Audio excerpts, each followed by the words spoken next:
At Life Leadership Lessons, we are prescribing truth as cure. And what we're looking at right now is a model called Truth Dialoguing Guidelines. Now, we understand communication as talking and listening.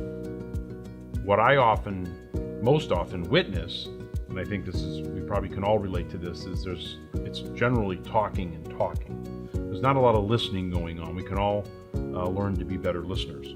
So what we have here is a model that is here to help us with truth dialoguing. And if you look, the model has 4 key parts: L-A-R-S. L is for listen, A is for ask, R is for repeat back, and S is for speak. So we use this model a lot here.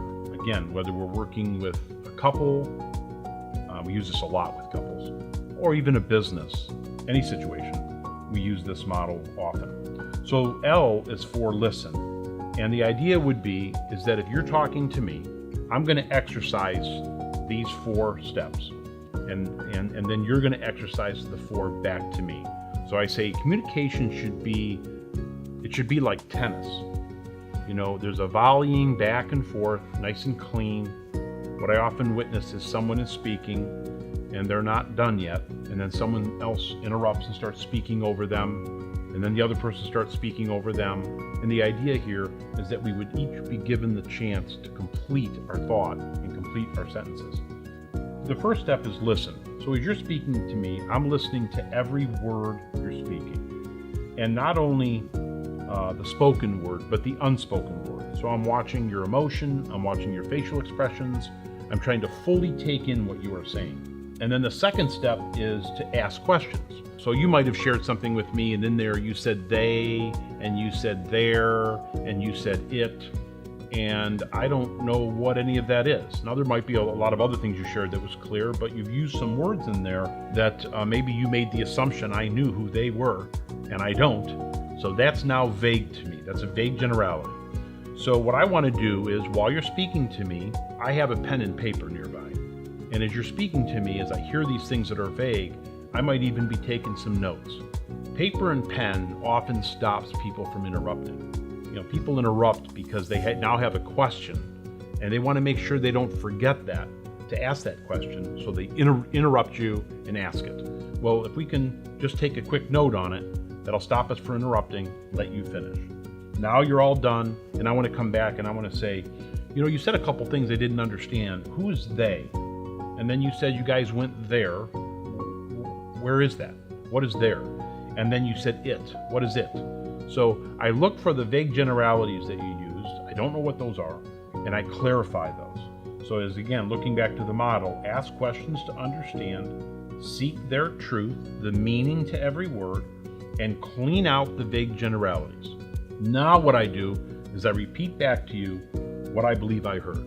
I'm going to repeat back my understanding of your words and say, okay, if I understood you correctly, after you clarified some things, let me repeat it all back. And after I do that, I'm looking for your nod. I'm looking for you to give me the, wow, you got me, you understand.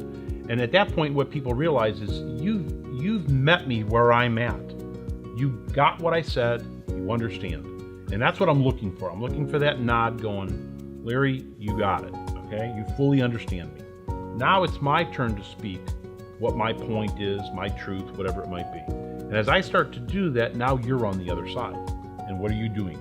L-A-R-S, you're doing the same thing. Now you're listening to every word. You're asking questions to understand. You're repeating back to me what you believe you heard from me.